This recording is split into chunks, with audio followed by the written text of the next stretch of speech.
Ọlọ́run ní àwọn tí máa kọrin tẹ́ ẹ rí wọn a gbọ́dọ̀ fèsì reality ni o. Ọlọ́run láwọn tí máa kọrin tẹ́ ẹ rí wọn. yattabi'uhumul ghawun. Ọlọ́run lé lérí ibú èèyàn làwọn tí máa tẹ̀lé wọn. illa alladhina alam taraw annahum fi kulli wadin yahimun. Má dáná sùúrù fún mi kí n má karamọ́ o. alam tara annahum fi kulli wadin yahimun. Ọlọ́run ní ọ. minash shaitanir rajim. bismillahir rahmanir rahim.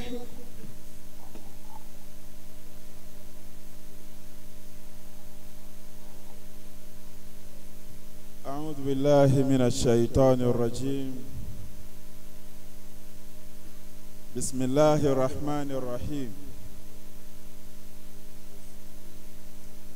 اللهم صل على سيدنا محمد صلى الله عليه وسلم وعلى آله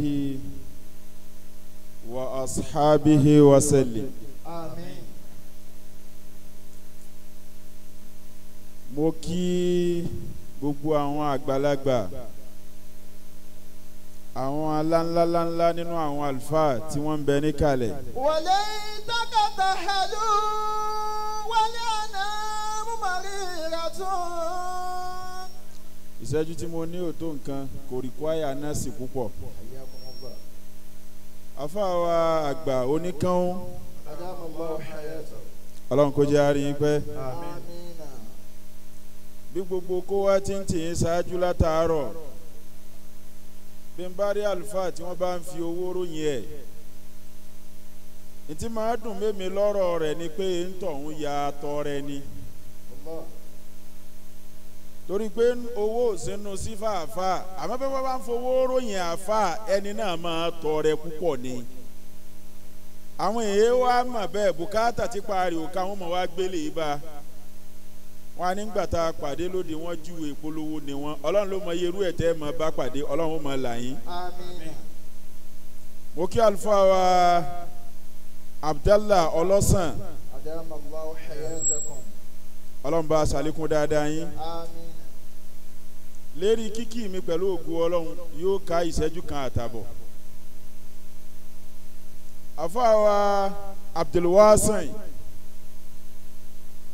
wí tẹ́ ń wí mọ́ أدام الله حياتكم. Ọlọ́run kó jẹ́ àárín pẹ́. آمين. àfáà wa tí wọ́n ń darí ìjòkó látàárọ̀ ọ̀rẹ́ mi pàtàkì àfáà wa Sheikh Abdulghani Alikali أدام الله حياتكم. ibẹ̀ ń lẹ́ jòkó yìí tí ń fojú wá bí ẹ wá mákàtẹ́ ṣẹ̀ṣẹ̀ darí yìí ó yẹ kéèyàn máa dì máa yín ó bá pàdé yín ni. تغيرت البلاد ومن عليها. mo kí ọ̀gá aṣẹ́ bẹ́ẹ̀ ti wí lẹ́ẹ̀kan الله أكبر. ńgbà táfa àjẹtùmọ̀ bí ń bọ̀ wọ́n lọ́gá aṣẹ́ ní ń bọ̀ yìí tọ́ èmi náà pè yín lọ́gá aṣẹ́ o الله. Ọlọ́run kó jẹ́ àárín yín pẹ́. آمين. mo kí àfáà wa Sheikh Suleiman Osioyemi أدام الله حياتكم. kíkì tiwọn àti àlùfáà tí wọ́n jẹ́ olóde òní àwọn ni mo fẹ́ fi kásẹ̀ kíkì àwọn àlùfáà Ọlọ́run kó má sábà ṣàlékún dáadáa yín jù báyìí lọ. آمين. Àmín. gbogbo àwọn tí ń kí bí ti ń kí wọn yìí wọ́n ju bí ti ń pè wọ́n yìí lọ àsìkò ló dè mí àwọn náà ni wọ́n sì tó bẹ́ẹ̀ pé ìṣẹ́jú méje lẹ́nìkọ̀ọ̀kan ní kí wọ́n má wàá bà àsìkò jẹ́ nítorí àwọn tí ó lò lẹ́yìn rẹ̀ àfi kó mẹ́ǹtẹ́nì èyí tí wọ́n bá gbé fún un. mo kí àfa wa kọ̀mándà Ọlọ́run kó má ṣàjẹ́ àárín yín pẹ́ آمين. bẹ̀rẹ̀ láti rí yín èèkárí gbogbo àwọn átísì tí wọ́n ń bẹ ń jòkó. bàbá wa ẹ má bínú gbà mo kọjá yín àyín lẹ́ẹ̀kan yín tún wá padà síbẹ̀ padà àfa wa àgbà látàmúnigun أدام الله حياتكم. bẹ́ẹ̀ ò bá tiẹ̀ rí ojú ẹni tí wọ́n ń pè ó kọ́ ní gbogbo ibi tó bá wù kọ́ wà bẹ́ẹ̀ ò bá ní jẹ́ alábòsí àfa kò gbọ́dọ̀ gbọ́ orúkọ bàbá lámúnigun kó wá níta ni wọ́n ń pè bẹ́ẹ̀. Àdàmà Allah hayatakum. Ọlọ́run kó má ṣàjẹ́ àárín yín pẹ́. آمين. kódà bí yẹn bá dé ìjòkó tó bá jalè oko àwọn àgbàlagbà ọ wá fi oko nìkan lé inú ọkàn rẹ̀ ni ó ti máa wá já jẹ́ kí mo sì jalè oko yìí ni kì í ṣe tèmi àmẹ́yìn ò jalè rẹ̀ yín gan lẹ́ ló kọ́ ọlọ́run kó má ṣàjárí yín pẹ́ o ọlọ́run kó bá ṣàlékún kí àwọn ẹni rẹ̀. àfáà Suleiman nǹkan kan lẹ́ wí fún mi gbẹ̀yìn mi wá mọ̀ bóyá náà ni àbí ńkọ́ bó bá jẹ́ pé níbẹ̀ náà ni àbí bẹ́ẹ̀ kọ́ ẹ jẹ́ mi ó lọ bẹ̀ ẹni kí ni ìsìláàmù sọ nípa àwọn tí ń kọrin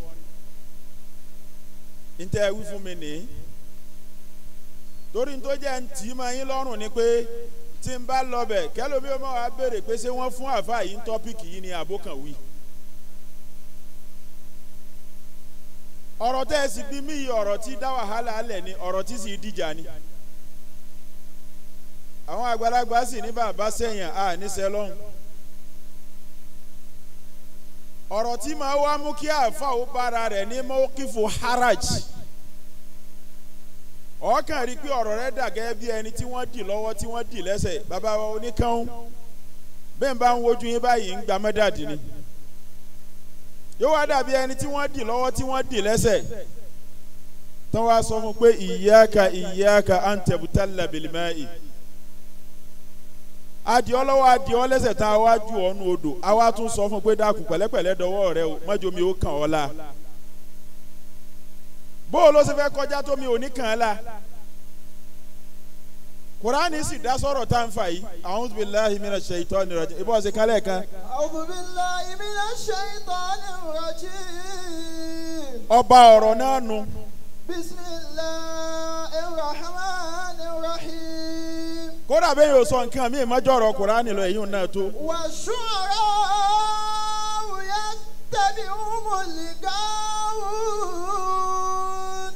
wàláhì billahi al-azim ìgbà mo kúrò ní kíláàsì lọ́sàn-án yìí ńgbà tá a ká yìí la náà ni mo ṣẹ̀ṣẹ̀ wá wo pé tọ̀ ibi tí tiẹ̀ ń lọ yìí wọ́n lọ́rọ̀ àwọn tí ń kọrin nínú ìsìlámù ní kí ní ìsìlámù wí ń parí.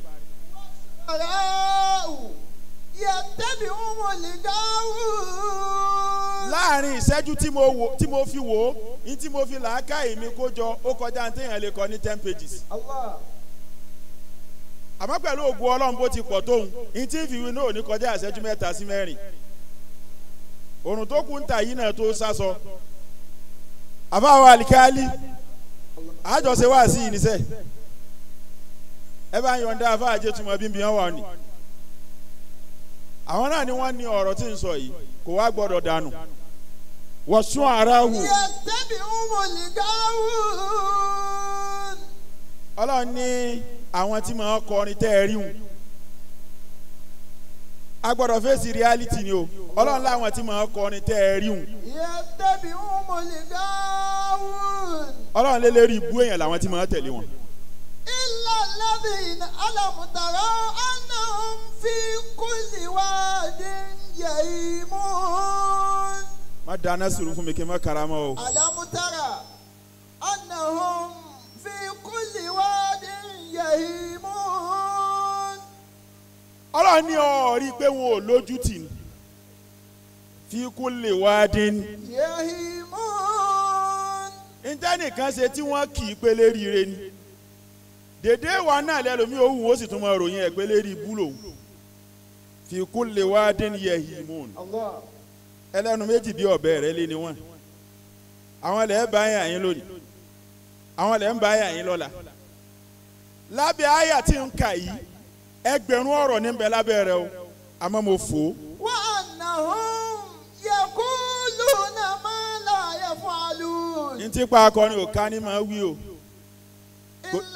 èmi ò rákọrin kan tí ó bẹ̀rẹ̀ orin láyé tí ò ní sọ pé ráwọ̀ òun ti tàn kọjá gbogbo ayé kódà bí wọn ò tí ì mọ̀ kọjá wájú lé bàbá rẹ̀. yaquluna ma la yaf'alun.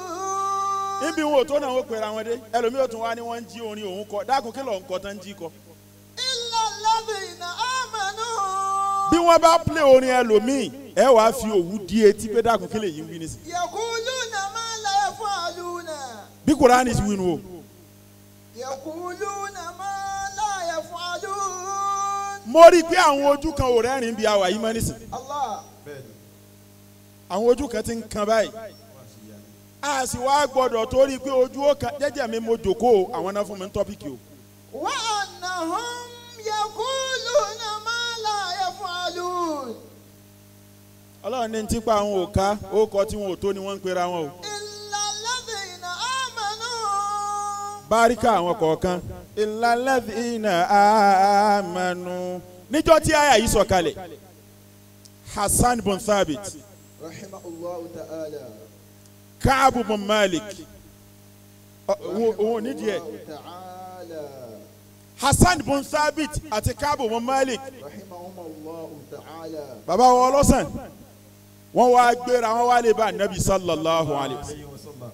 àwa bu ẹkún àfa àwa lámúnigun n ta àjọ kan ní o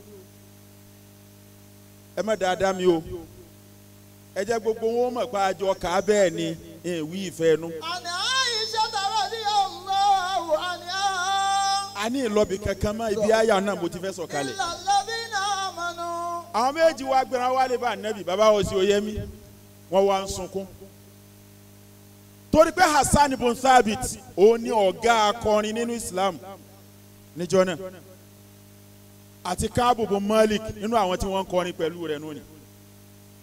wọ́n wá lè bá Nabi, wọ́n wá bú ẹkún ọ rí pé nítorí ìwà lọ̀rọ̀ yìí fi sọ̀kalẹ̀. Ọlọ́run máa ń kìlọ̀ fún wa mọ̀ nífa àṣeyìn ò tiẹ̀ lè kọrin ṣe ríire.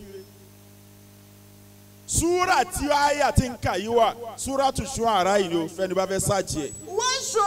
والشعراء Ọlọ́run dídì fún àwọn tí ń kọrin ní súrà nù Kùránì. يتبعهم الغاوون. Suratu Shu'ara ẹ̀yin tẹ̀ ń kọrin ọ̀rọ̀ yín ni. ألم تر أنهم في كل واد يهيمون. Bàbá wa kọ̀mándà súrà àwọn tí wọ́n ń kọrin. وأنهم يقولون ما لا يفعلون. Ka'b bin Malik ó wá bú ẹkún.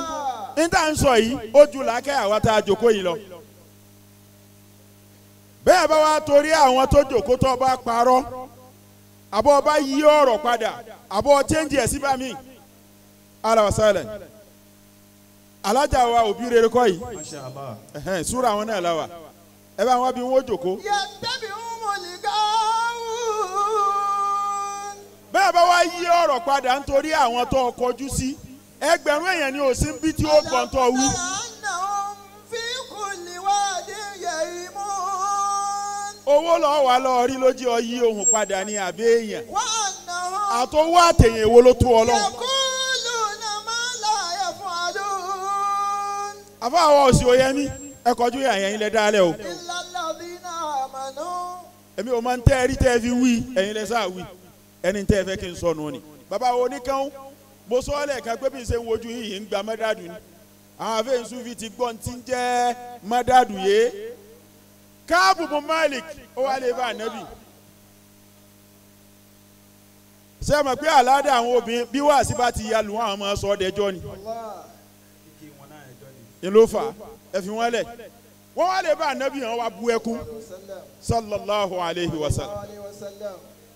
Ànábì wa ní sí òsì kí ló dé tẹ̀ ń sunkún. wọ́n lọ́ọ́ rí i pé nítorí wa láyà yìí fi sọ̀kalẹ̀. ó rí i pé àwa gangan lọ́lọ́run fẹ́ fáyà torí pé àwọn wọ̀nyí tí wọ́n ń sunkún yìí àwọn ni wọ́n jí akọrin Islam. bọ́rọ̀ kan bá ṣẹlẹ̀ mọ́ kèfèrí bá sọ̀rọ̀ tí ò dá sáwọn mùsùlùmí. Ànábì ó wá sọ fún Hassan bin Thabit pé ahajuhum wa Jibrilu ma'ak.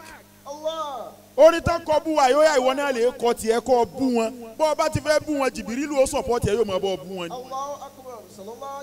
nígbà ayà wa dé làwọn bá bú ẹkún pé sí èsè pé orin táwa náà ń kọ yìí ó ti bọ́ sínú washu'ara'u yattabi'uhum al-ghaawun. ayà tánàbí wa fi parí ẹ̀ fún wọn náà lèmi náà wà fẹ́ fi parí ẹ̀ kí n tó jòkó yìí. إلا الذين آمنوا. ọlọ́run ti ẹ́ẹ̀dì kẹ́kẹ́ mọ́. إلا الذين آمنوا. ọlọ́run ti exempt àwọn kan kú mbẹ́. bàbá wa kọ̀mándà الذين آمنوا. mo rí pé ńgbà tí ń bọ̀ látẹ̀kan ojú àwọn èèyàn ò rẹ́rìn. إلا الذين آمنوا. bóyá yìí tọ́lọ́run àtàtìmọ̀ yìí wá lè mú kójú àwọn èèyàn ò rẹ́rìn. illa alladhina amanu. إلا الذين آمنوا. nígbà tẹ́mi ọlọ́run sọ fún yín pé lérí ibú èèyàn ní tẹ̀lá kọrin ṣé ẹ̀sìn wá pé lérí ibú náà ní lídìí eléri ibú. وأنهم يقولون ما لا يفعلون. jẹ́ jẹ́ ń jí ẹ mọ̀ bẹ́ẹ̀ pé gbogbo wọn kọ́ lélẹ́rìí bú o. إلا الذين آمنوا àwọn tó bá jẹ́ mùmínì ní òdodo nù wọn. وعملوا الصالحات lẹ́yìn pé wọ́n jẹ́ mùmínì ní òdodo yìí wọ́n tún wá ń sọ̀rọ̀ dáadáa lẹ́nu. àṣẹ àfàdàkùn àṣẹ́bẹ̀yìn ò bá nífẹ̀ẹ́ kóhùn ó bẹ́ẹ̀ nù kàtígórì àwọn akọrin eléri ibú májẹ̀mú àkọ́kọ́ ni kọ́kọ́ jẹ́ mùsùlùmí الله bọ́bá jẹ́ mùsùlùmí kò tí ì tán májẹ̀mú ẹlẹ́ẹ̀kejì ni kó máa ṣiṣẹ́ rẹ̀ صالحات kí ọ̀rọ̀ rí ó sì máa jáde lẹ́nu rẹ̀ aláwọ̀dí orin ìsìláàmù tó ń kọ tí ìwà rí ó tẹ̀lé tó ń pera rẹ̀ وذكروا الله كثيرا bẹ́ẹ̀ ò bá pera ẹ̀ ní akọrin islam sẹ́mọ̀pá àní dá sí torọ́ òfin ìsìláàmù kún orúkọ rẹ̀ akọrin lọ pera rẹ̀ nítorí ọba rí ọmọ wí alọ́sẹ̀lẹ̀ bọ́ ọba ti rí ọmọ ṣe àmọ́ngbà tó ti fi kún pé orin ìsìláàmù ni àfi ká kìlọ̀ tí ìsìláàmù ò fẹ́ nú orin òní fún ọ. الذين آمنوا وعملوا الصالحات bá a ti jòkó yìí àníjẹ́ sọ wá dàfẹ́ eléri ibú pé ńgbà wọn sì wà ń bẹ̀ àfa àkànnà sì ń bẹ̀ ń bẹ̀ tí ń sọ̀rọ̀ yín wá ń sọ̀sọ́kúsọ kó wá lóló kọ bàbá rẹ̀ tí ò fẹ́ kó bàjẹ́ tani ò wá gbà kí wọ́n wà tá a ti ó kọ òun bọ́ọ̀ wá tiẹ̀ tí níṣẹ́ bẹ̀rù àwọn tó bí ọ táwọn ti iṣẹ́ kalẹ̀ ọ̀ àbò ọkọ̀ wọn jẹ́ wọn alọ́mọ lágbájá náà dọ̀hún kódà ìwíkú ló wí ń gbòdì wọn. illal ladhina amanu. وعملوا الصالحات sára títí ń bẹ́ẹ̀ bẹ́ẹ̀ ni pé kéèyàn ó jẹ́ mùmínì kéèyàn ó jẹ́ mùsùlùmí. وعملوا الصالحات sára tí ẹlẹ́ẹ̀kejì gbogbo ẹni tí ó bá kọrin tí ó bá pèrè ẹ̀ ní akọrin Islam ọ̀rọ̀ rẹ̀ ló gbọ́dọ̀ máa jáde lẹ́nu rẹ̀ o. وذكروا الله كثيرا lẹ́yìn ìgbà tí ọ̀rọ̀ rẹ̀ bá ń jáde lẹ́nu rẹ̀ tán wa amilu salihati iṣẹ́ rẹ̀ ni kó máa tàtọwọ́ rẹ̀ jáde o. ntí wọn ó bá akọrin ń bẹ̀ nítorí pé ọ̀pọ̀lọpọ̀ àdánwò tá a kàn ní sí baba wo oníkàún ògèdè pé orin ń bẹ nínú iṣẹ́ wọn kò jẹ́ àmàyàtọ̀ tiwọn pé akọrin ìsìláàmù làwọn ó yàtọ̀ sí akọrin míì tí ìsìláàmù ò sínú orúkọ tiẹ̀ tọ́wọ́ àpọ̀ fẹ́ jọyìn àwọn yìí ìwọ náà yọ ìsìláàmù kó nu tiẹ̀ àní dá sí ọ torí kò kàn wá àmọ́ngbà tó ti pèrè ààrẹ báwọn ni ntọ́ ń dálẹ̀ wọn ni wọ́n mọ̀ bí àwa bẹ́ẹ̀ mi ò tiẹ̀ bí wa bá aláwọn ọmọ kí ó tí ó sábì wá a sì ní fẹ́ kéré àwọn ọmọ kí owó dàrú torí àní sọ̀sọ́kùsọ sí wọn torí àwọn tí wọ́n kọ́ ọmọ fún wa wọ́n fẹ́ ká yé wọn re ni bóòlù ẹsẹ̀ wá àtàtì tí ò dá ọmọ Islam àfi ká yọ kú o bẹ́ẹ̀ ó bá jẹ́ akọni Islam tí ó sì sọ pé n tóun ṣe yí Ọlọ́run tẹ́wọ́ gbà èsì tí ànábì fọ̀ fún Hassan bon Thabit òun náà ni èsì tí wọ́n náà wa dhakarullaha kathiran kéèyàn máa fi ìdákọ̀ Ọlọ́run kójú máa pọ̀ ọ́nù tí ó bá máa wí má jẹ́ kọ́rọ̀ bu onu sínú tó bá máa kọ́ èyí ni ó jẹ́ àmọ̀ pé akọni ìsìlámù ni ọ́ subhana rabbika. inna hadhihi tadhkira faman sha'a ittakhadha ila rabbihi sabila. wáàsí alákọ̀ọ́kọ́ nínú àwọn wáàsí tá a fẹ́ gbọ́ lọ́lọ́ ṣókí òun náà la gbọ́ ti Alfa wa Muntaqo yìí ó dùn mọ́ mi wípé nígbà tí wọ́n parí àyà náà àwọn ilà lẹ́dínà àmànú làwọn tí wọ́n bẹ̀ ń bì í àwọn alẹ́dínà àmànú iná ni àfa àwọn Abdulrazak kọ̀mándà alẹ́dínà àmànú ni alájà wa Aminatu òbí rere alẹ́dínà àmànú làwọn òkú àti àwọn àyókù náà kátó wá ní ọmọ ìyá mi aróńdó àti ọmọ Barama. Ọlọ́run ó dùn mọ́ mi pé gbogbo àwọn tí wọ́n ní gbogbo nǹkan yóò ṣe kò sí ẹ̀yìn ń bẹ̀ torí pé alẹ́dínà kí ni wọ́n. Alladhina amanu. Ọlọ́run kí ó jẹ́ mi àlàáfíà yẹn ogun. Àmín. Aláàjì wa nínú àwọn tí wọ́n wọlé ńgbà tí wọ́n ń sọ̀rọ̀ lọ́wọ́ mo kí ọmọ ayá mi Sheikh Lukman. Sheikh Lukman Ọlọ́run jẹ́ máa bẹ dáadáa. Àmín. Ọlá Nabi sallallahu alayhi wa sallam. Bóyá bá máa dágbére Mákà tí èrì bí lọ wọ́n bá ti rí àfa Lukman àwọn máa kóyàn lọ tí wọ́n sì kóyàn dárí dáadáa ẹ̀ sì rí sí àṣepèsè. Àmín. Àwọn náà mo kí alálàfáà mi Alhaji wa Oríyọmí. Ajiwa Oríyọmí.